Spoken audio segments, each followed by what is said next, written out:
another day, another delivery guys. Ito na nga, area ko lang ang dala ko. Then, ang aga. So, magagawa ko na yung nire-request natin na delivery tutorial, no? At discarding neck week. So, tuturo natin ngayon, no? Buong vlog natin kung paano ako mag-deliver, kung ano yung tama at kung ano yung discarding ko. Tuturo natin, ha? So, baka mamaya may mag-comment dyan. Oh, alam na namin yun eh. Bakit ganyan ang content to? Oh, ito. Pinag-request lang, no? From Siargao. So, pagbibigyan natin. Kaya kung ikaw ay veterano ko na, alam mo na yung gagawin, like, comment, share na lang, no? Panoorin mo na rin, no? Tapos, sa mga kapwa ko din siyang veterano, kung sa tingin nyo mali yung ginagawa ko, pwede nyo naman ako i-correct. Then, kung may gusto kayo idagdag, pwede nyo naman i-comment. Then, kung gusto nyo naman, ano ba? Ano to? Kung gusto nyo ituro naman yung discarte nyo, comment nyo din, no? Ano tayo dito? Sharing of ideas, no? So, yung akin lang, ito yung ituturo ko, yung best of my knowledge, then yung discarte ko. So, mamaya na ulit sa area. So, disclaimer nga pala guys, no? Hindi ko alam kung itong maituturo ko ay applicable din sa Flash Express o sa JNT Express. Alam ko kasi magkakaiba tayo ng style sa pagde-deliver at sa POD. So mostly ito ituturo ko talaga ay pang ano lang talaga, pang SPX, no? SPX Express. Pero kung may makuha ka naman diskarte sa akin, di goods. Kung may gusto kong i-share, goods din yan. So ito nga, una ko ituturo sa inyo, no? Bago ako magsimulan, tinetext ko na yung mga customer, lahat yan, lahat ng COD payment tinetext ko, pero yung mga non-COD hindi ko na tinetext yun, no? Para mapabilis ako. Pero dati tinetext ko kahit non-COD, no? Ano, meron pang recta text message, ngayon kasi wala eh. So para mapabilis ako, pinipili ko na lang yung mga COD, yun lang yung mga tinetext ko. So bakit ko nga ba tinetext yung mga customer guys? So ito papakita ko sa inyo. So kanina nga tinext ko na sila. Ito ang habol ko. Ayan, kung makikita nyo, sana makita nyo, no? So mga nagre-reply na sila. Ayan, kuya, paiwan na lang po sa bintana, then i-gcash ko na lang po yung bayad. So re-replyan ko na yan. O tapos yung iba Shopee, o kaya ayan, no, sir, okay lang ba mag-gcash payment po? So yung mga mag-gcash at saka yung mga magpapaiwan, nakakapag-reply na sila. So alam mo na yung discarding gagawin mo pagdating mo doon sa address nila. Hindi yung kung kailan ka nandun, saka pa lang kayo magkokontakan, saka mo pa lang sila kakausapin.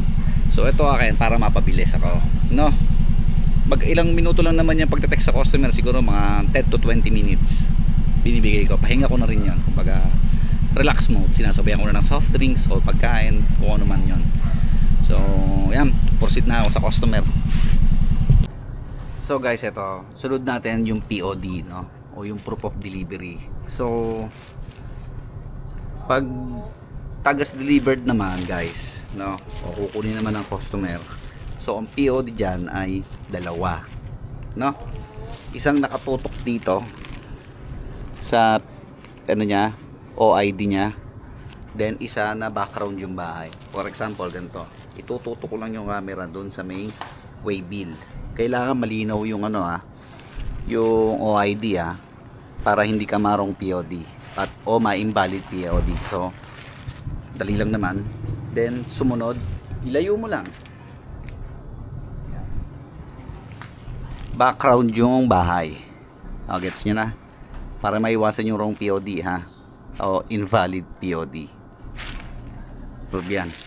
Shopee pa, kukunin naman to.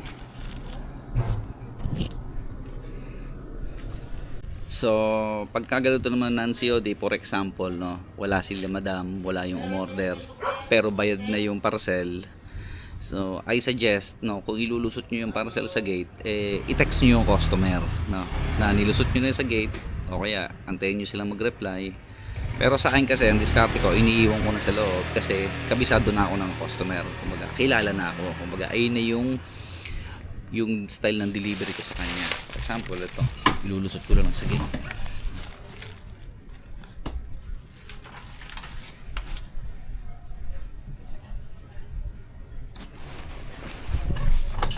Yun ang diskarte ko.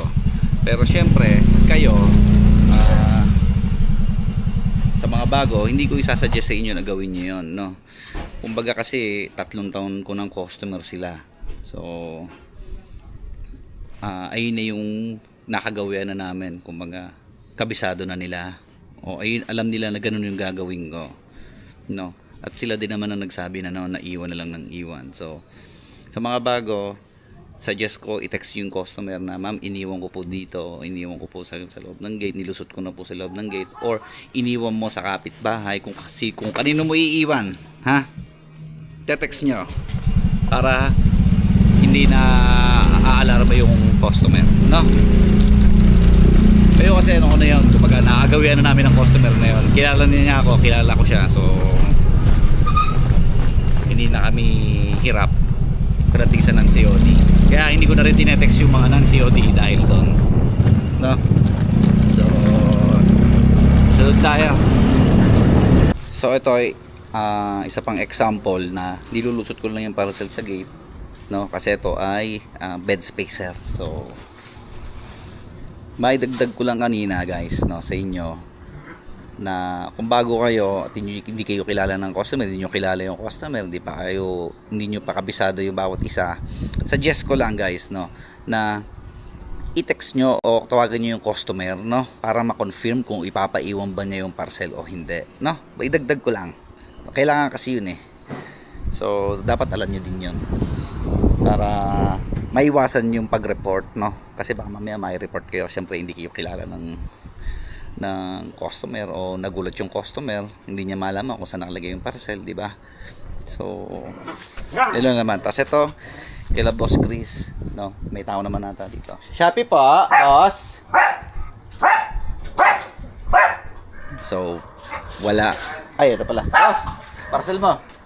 Oh, bablog ako Ayos, shoutout muna ako kay Bukal Jigsi. Boss. Ingat. Thank you, boss. Salamat. Kala ko wala kayo, lulusot ko sa ano yung parcel. Nandun naman. So, pagka ganun mo naka-close yung mga customer, no, hindi ka naman mo problema sa kanila, actually. So, next natin. Shopee po. Jericho.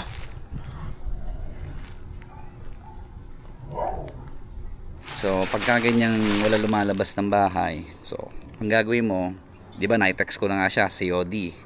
Gagawin ko naman ngayon, dahil wala siyang reply, tatawagan ko na siya.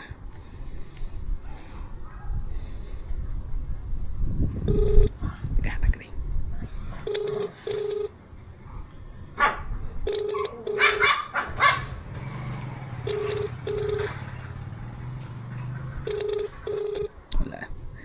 So, tulog pa. Nak. So, yun yan, no. Ayaw kay Boss Chris, panggabi daw sa trabaho. So, pagka ganyan, tatry natin tawagan at least 2. So, hindi siya sumasagot sa una. So, pinatay. Tulog yan.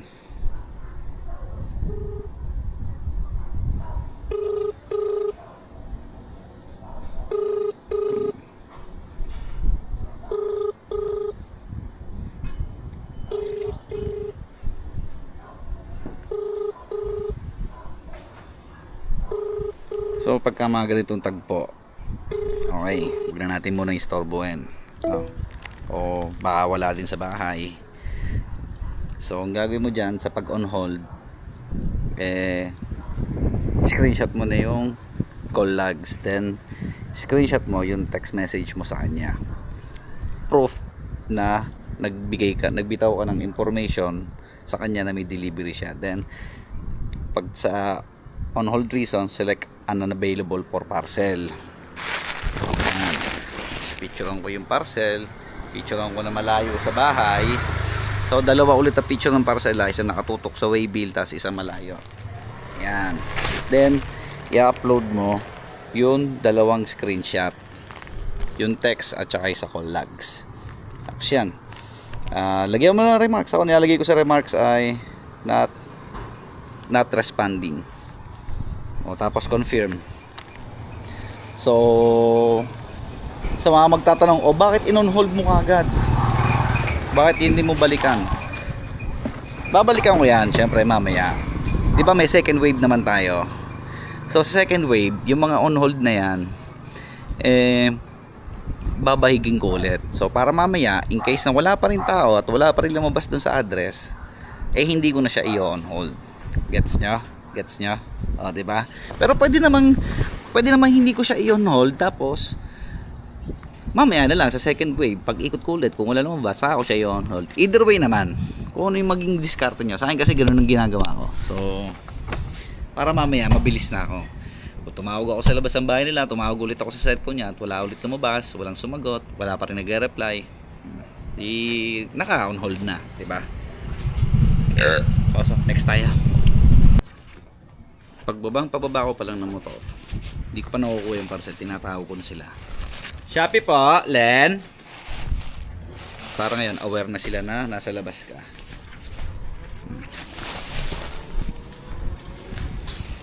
Tapos, ini-scan ko na yan.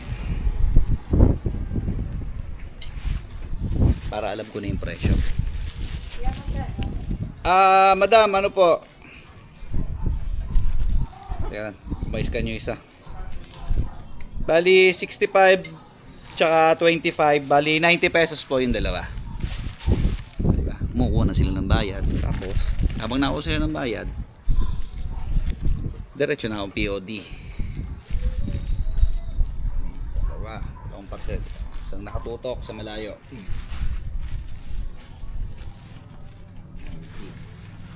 Ay, sukle.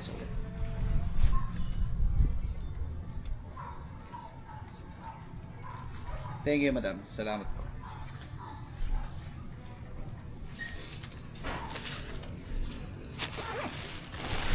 So, pagdating sa POD, guys, ha? Ngayon, pinagbabawal na sa SPX na may kasamang tao sa picture, no? For example, yung customer, isasama mo sa picture, bawal po yun sa SPX, no? Pinagbabawal po yan. Pwede kang ma-invalid POD dyan. So, bawal yon, no? Huwag nyong gagawin na magsama ng tao sa background ng parcel o yung picturean yung customer o kahit sino man. Bawal po yon, o kahit ikaw mismo. Bawal mapahalo yung mukha mo doon sa POD. Kaya mag-iingat kayo lagi sa pagpindot, baka mamaya makasama yung customer. So, iingatan po natin yung ganyan, ha? Kasi matik yan, problema yan sa account mo. So, ayaw naman natin na mame-mention tayo sa GC, sa group chat natin na may problema ka. Ako walang problema. Wala akong problema. Ito, parcel mo. May parcel ba dyan yung Lorraine? Lorraine, wala. Cesar Paul, meron. Yun nga, Cesar. Ayun, meron. Dito binilin kasi sa akin magkano? Check ko pa. Yung sa'yo, 28. Kung kumukuha siya, diretso na akong POD. Iabot ko na lang. So ngayon, yung binilin sa kanya, POD ko na rin. 53 yung kanya. 53. Okay. Ito yung sa akin. 28 na ready na. Pabilisan lang. 53 sa kanya. Ay, ito yung sa kanya. Inabili. Anong pilido to? Cesar. Paulo? Paul. Paul. Pangalan pa rin ang binigay niya. Cesar Paul. Walang Cesar apelido. Paul. Thank you. Ano to yung sombrero to eh. Ay, magkano yan? Sabi ko? 53. Ayun, tama. 47. So, 47. Thank you. Okay, thank you din. Salamat. Mabilisan lang.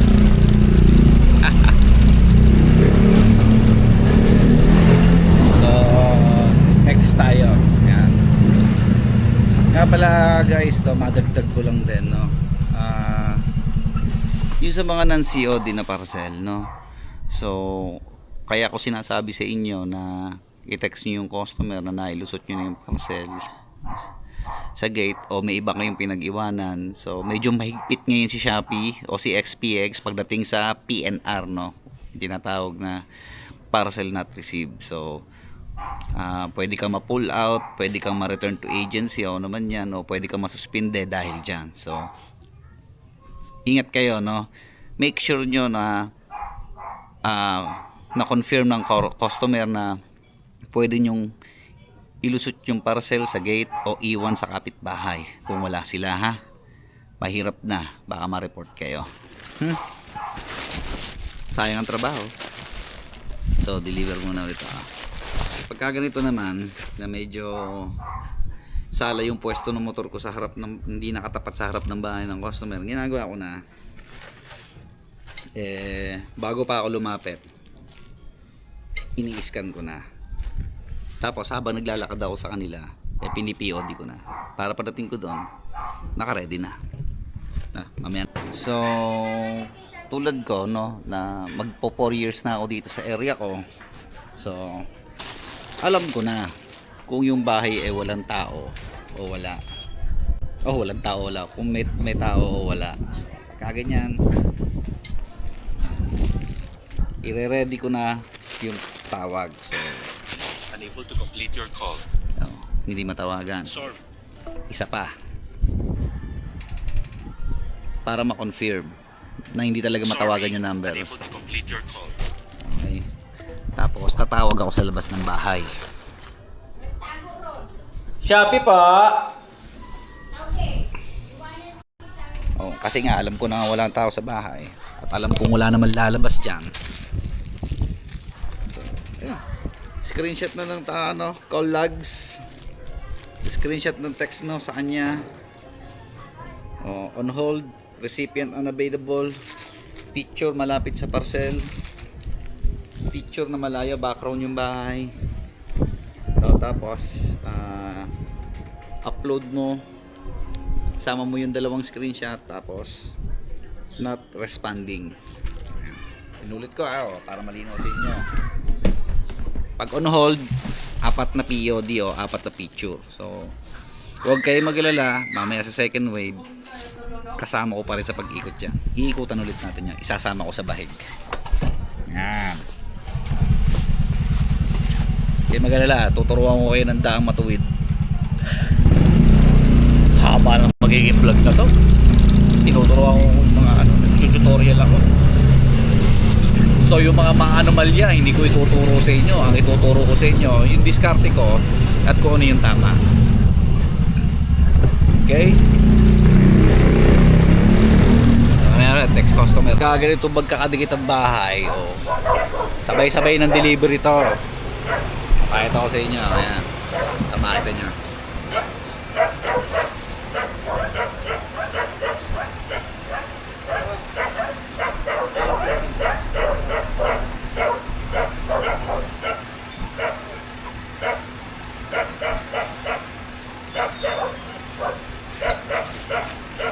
Madam, 240.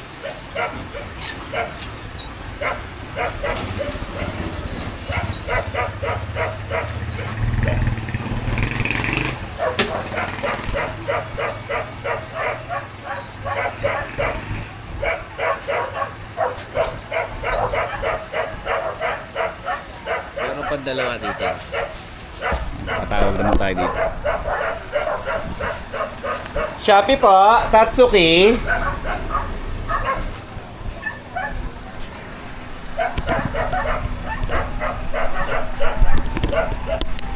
Lebas. Suklebas. Di na. Tingin tayo, boss. Ito mo, wala. Dalawa pa naman ang parang.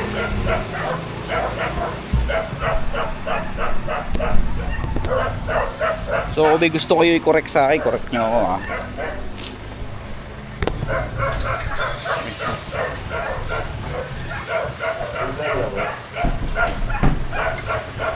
Bali 116 tsaka 267. Bali 383 lang.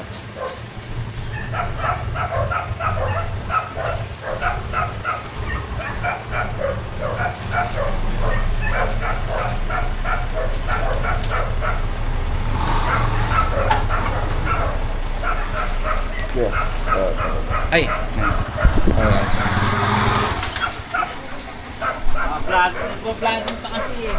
Hindi, may mga nagtatanong kung paano daw ako mag-deliver eh. Tsaka paano daw makakaiwas sa wrong POD. Oo, yan. Tsaka paano daw maiwasan yung maban yung account. O, syempre ikaw, tinuturuan kita. Alam mo ni tama. Yes, Oh. of course. Yeah. Sabi nga, because napakuskus ang puwet ni Marcos sa body ng Cosmos. Lolo ko.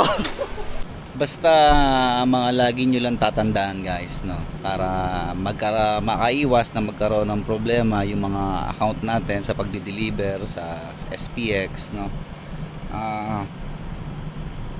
I-keep in mind nyo yung geotagging, yung mga POD nyo, kung ano yung bawal at hindi, kung ano yung tama at mali, yung mga proof of na tinawagan mo yung customer, na tinext mo yung customer, na nandun ka sa bahay, na nandun ka sa location. So lang naman ang mga kailangan yung tandaan. So sa geotagging kasi guys, alam ko minsan na re-report din yan, no? Kailangan kasi talaga nandun ka sa area, no? So ando ka sa mismong location, pinaka the best. Okay yan, kung naka off data ka, gawin mo na lang siguro every 30 minutes o every 1 hour, o bago ka lumayo, buksan mo yung data mo, i-refresh mo yung delivery mo para mag-upload lahat yung POD at saka tumama yung geotagging, no?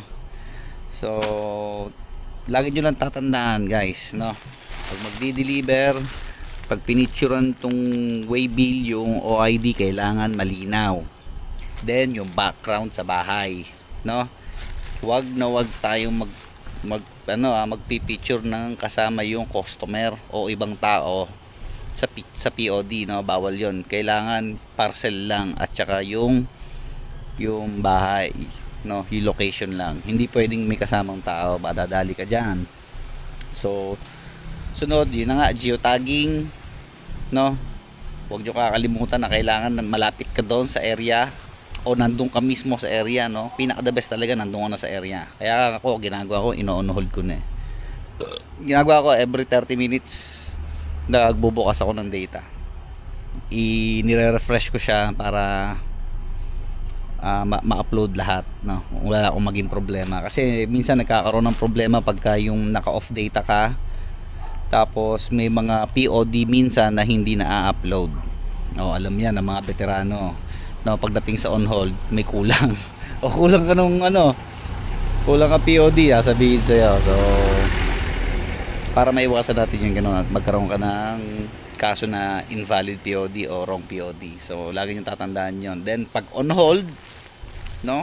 Pag wala yung customer sa bahay, ayun lang ulit, picture ulit nung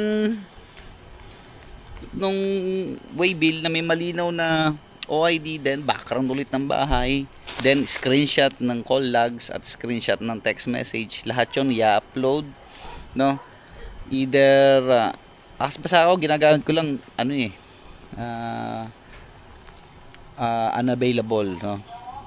Recipient unavailable lang, tapos upload ko lahat yun, tapos remarks, not responding, no?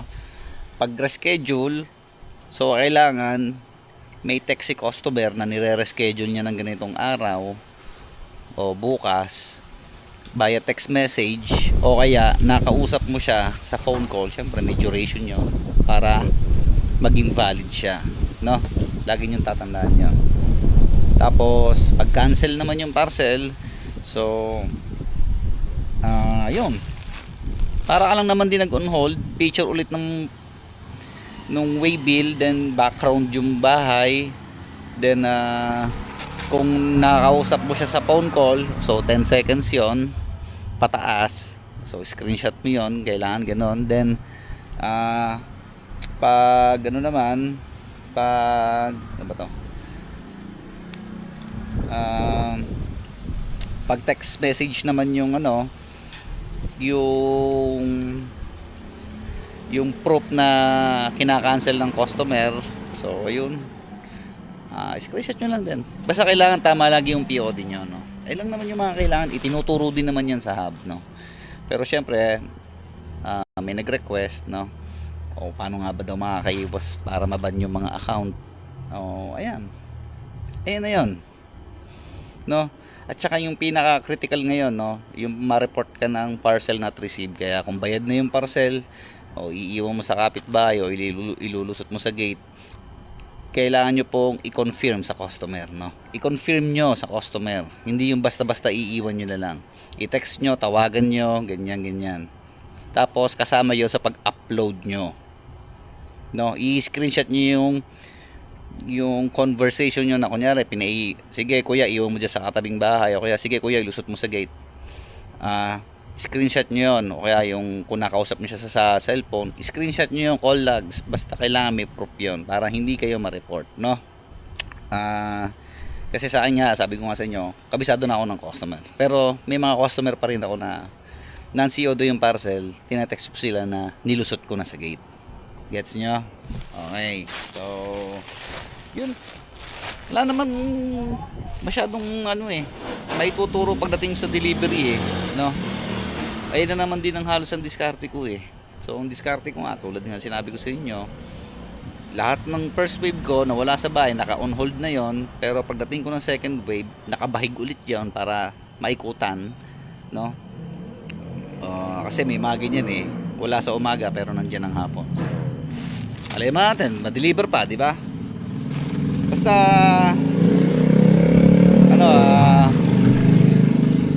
sa ngayon, iingatan nyo lang yung